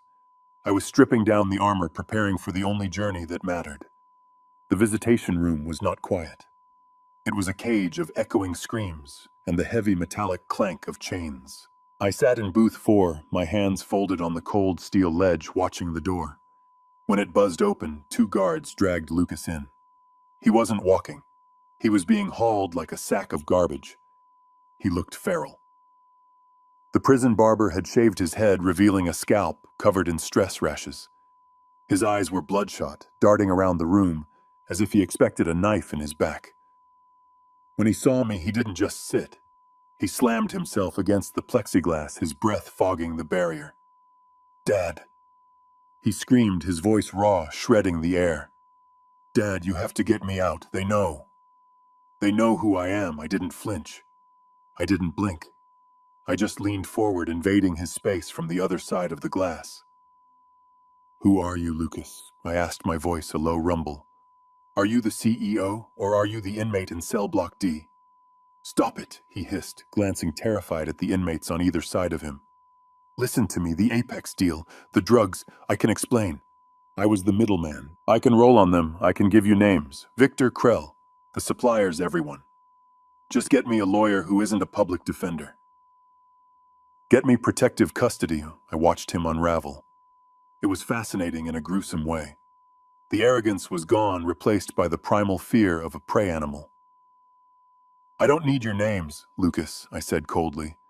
"The FBI already has the laptop Monica tried to hide in the cistern. They have the ledgers. They have the emails where you authorized the shipment. You are not a witness, son. You are the target." Lucas went white. He clawed at the glass, his fingernails making a sickening, scratching sound. "Then help me," he begged, tears cutting tracks through the grime on his face. "Use the money, Alfred's money. I know you have it. Buy the judge, buy the warden. I don't care, but just get me out of general population. They are going to kill me in here, Dad." I sat back, letting his panic wash over me. I reached into my jacket pocket and pulled out a single folded piece of paper. I pressed it against the glass. It was a photocopy of the hospice log from the night Martha died. Lucas stopped screaming. He stared at the paper, his eyes widening, until I thought they would split. "We need to talk about Mom," I said. He shook his head violently. "No. No, we don't. That's irrelevant." "Is it?" I asked. "Monica is trying to cut a deal, Lucas. She is singing like a canary. She told the DA that you stood outside the bedroom door while she administered the overdose. She said you held the timer." "Liar," Lucas shrieked, slamming his fist against the glass so hard the guard stepped forward, hand on his baton. "She is a liar. I was downstairs. I was drinking. I didn't see anything." "But you knew," I said. The words were simple, heavy, final. "You knew she was walking up those stairs with a syringe. You knew your mother was helpless, and you stayed downstairs and poured yourself a drink because you wanted the inheritance faster." Lucas opened his mouth, but no sound came out. He looked like a man drowning. The truth hung between us, heavy and suffocating. He didn't deny it. He couldn't. I needed the money, he whispered, the confession slipping out like a dying breath. I stood up. The chair scraped against the floor, a sound like a gavel strike. That is why you are going to rot in here, Lucas, I said. Not for the drugs, not for the fraud, but because you sold your mother's life for a gambling debt. I am not spending a penny on your defense, I continued, my voice rising, drawing the attention of the entire room. The $32 million I am donating it. All of it. To the District Attorney's Special Task Force on Elder Abuse Prosecution. I am funding the very people who are going to put you away forever. Lucas slid out of his chair, falling to his knees on the dirty floor. Dad, no you can't. I am your flesh and blood. My blood doesn't run in your veins anymore, I said, turning my back on him. You drained it all out. Guard, I called out, not looking back. I am done with this prisoner. As the heavy steel door buzzed open to let me out, I heard Lucas screaming. It wasn't a word anymore. It was just a sound of pure animal terror. Harrison. I walked into the corridor, the heavy thud of the door cutting off his scream like a guillotine. I adjusted my cuffs. I checked my watch. I had a meeting with the architects for the new hospice wing in an hour.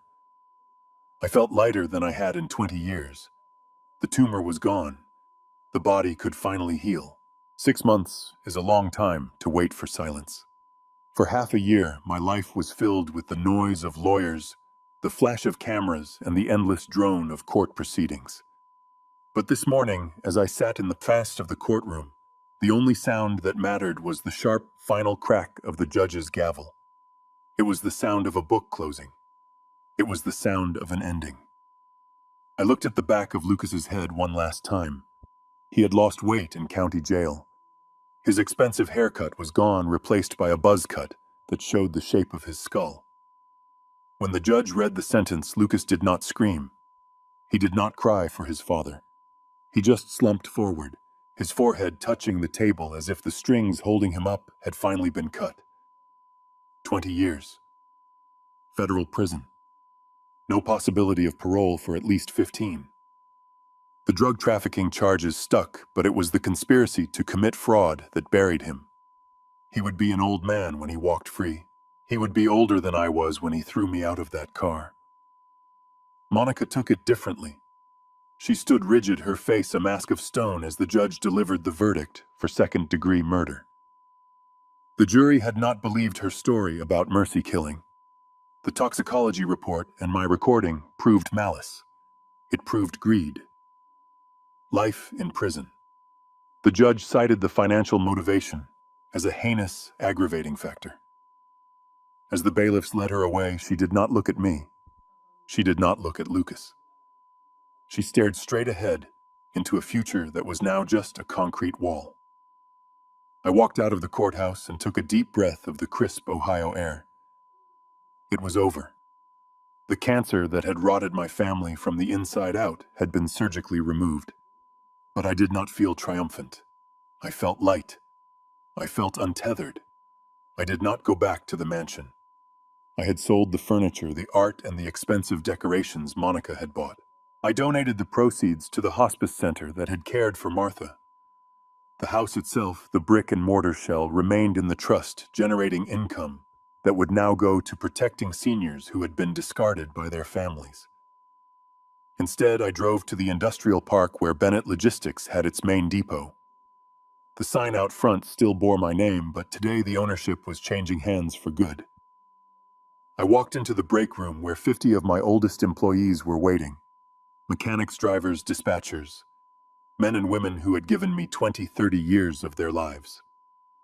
Patty stood at the front of the room holding a stack of binders. She was smiling a real, genuine smile that made her look 10 years younger.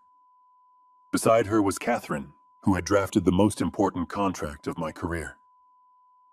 I cleared my throat and the room went quiet. I told them that Bennett Logistics was never meant to be a dynasty for a spoiled prince. It was built on sweat and diesel. I told them that as of this morning, I had transferred 100% of the operating company's stock into an employee stock ownership plan. "I am not your boss anymore," I said, looking at Henderson, the security guard who had let me in on that fateful night. "You are the bosses. You own the trucks. You own the contracts. You own the profits." There was a stunned silence followed by a roar of applause that shook the windows. I saw grown men wiping their eyes. I saw hope returning to faces that had been worried about layoffs and mergers. I kept the land, of course. The trust would act as their landlord, charging a fair rent that would go directly into the Hector Vance Foundation. It was a perfect circle. My father's legacy would fund the future, and my employees would secure their own retirements. I shook every hand. I hugged Patty and Catherine, and then I walked out the back door. Parked in the loading bay was my ride. It was not a limousine. It was not a luxury SUV. It was a 1995 Ford F-150 Candy Apple Red with a dent in the rear bumper from a loading dock accident in '98. I had restored it myself on weekends years ago. It smelled of old leather oil and hard work. I opened the passenger door and whistled. A golden retriever with a gray muzzle hopped out of Patty's car and scrambled into the truck. Buster, Martha's dog. He had been staying with Patty since the funeral, confused and lonely. When he saw me, his tail thumped a rhythm against the seat that sounded like pure joy. "Hey, buddy," I whispered, scratching him behind the ears. "You ready to go for a ride?" I climbed into the driver's seat. The engine turned over with a reliable, throaty rumble. I didn't look back at the office. I didn't look back at the city skyline. I put the truck in gear and headed west. I drove for an hour, leaving the suburbs and the strip malls behind, until the road turned from asphalt to gravel. The trees closed in skeletal branches now covered in the lush green leaves of summer. I knew this road. I knew every pothole and curve. I slowed down as I approached the old quarry. The mud was dry now. The gloom of that rainy afternoon was replaced by bright golden sunshine that filtered through the canopy. I pulled over onto the shoulder exactly where the Lincoln had stopped 6 months ago. I turned off the engine. The silence was absolute, save for the chirping of crickets and the wind in the grass. It was peaceful. I opened the door and stepped out, my boots crunching on the gravel. I walked to the edge of the road and looked down into the ditch where Lucas had thrown my bag. It looked different in the light. It wasn't a place of death anymore. It was just a place. I walked back to the truck bed and pulled out a small wooden stake and a hammer. I had painted a sign on a piece of reclaimed barnwood. It wasn't for anyone else. It was for me. It was a marker, a tombstone for the man. I used to be the man who was blind to the rot in his own house. I knelt down and hammered the stake into the earth right where I had stood in the rain with $40 in my pocket. I stepped back and read the words I had painted in white.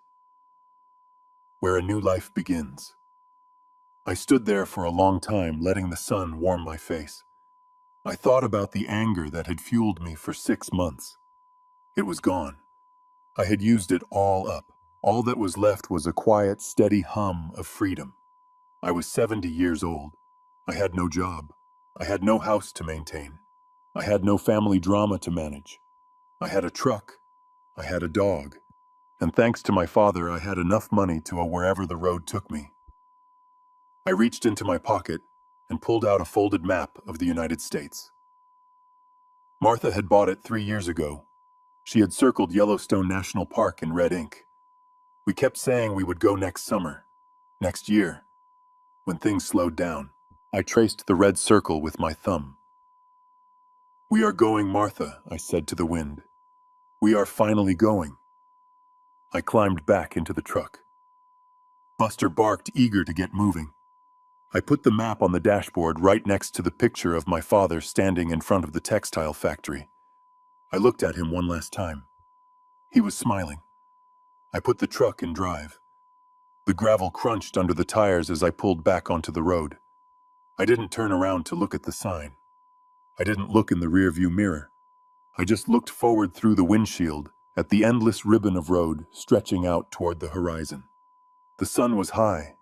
The tank was full, and for the first time in a very long time, I was driving my own vehicle on my own route toward a destination of my own choosing. I pressed the gas pedal, and Harrison Bennett drove away into the rest of his life. 2 weeks later, the air changed. It wasn't heavy with the humidity of Ohio or the weight of betrayal anymore. It was crisp smelling of pine needles and ancient sulfur. I parked the Ford near the edge of the Grand Prismatic Spring in Yellowstone. The steam rose up in thick white clouds, painting the sky with colors Martha would have loved, deep azures and fiery oranges. I lowered the tailgate and sat down, pouring a cup of black coffee from a thermos. Buster hopped up beside me, resting his heavy head on my lap, watching a bison graze in the distance. My phone buzzed in my pocket. It was a text from Patty back home. The Hector Vance Foundation just approved its first grant. The message read, "We are providing full legal defense for a 60-year-old widow being evicted by her stepchildren. We got her Harrison." I looked at the screen and smiled. My father's money, the fortune Lucas had killed for, wasn't just sitting in a bank accumulating dust. It was fighting. It was a shield for people who had no one else. I realized then that Lucas was wrong about one thing. He told me I was at the end of the line. But looking out at the wild, untamed beauty of the park, I knew I was just at the beginning. The betrayal didn't kill me. It pruned the dead branches so something new could grow. I have a full tank of gas, a loyal dog, and a righteous mission. The road is long, but for the first time in my life, I am not in a rush. I am just living. And that is the sweetest revenge of all.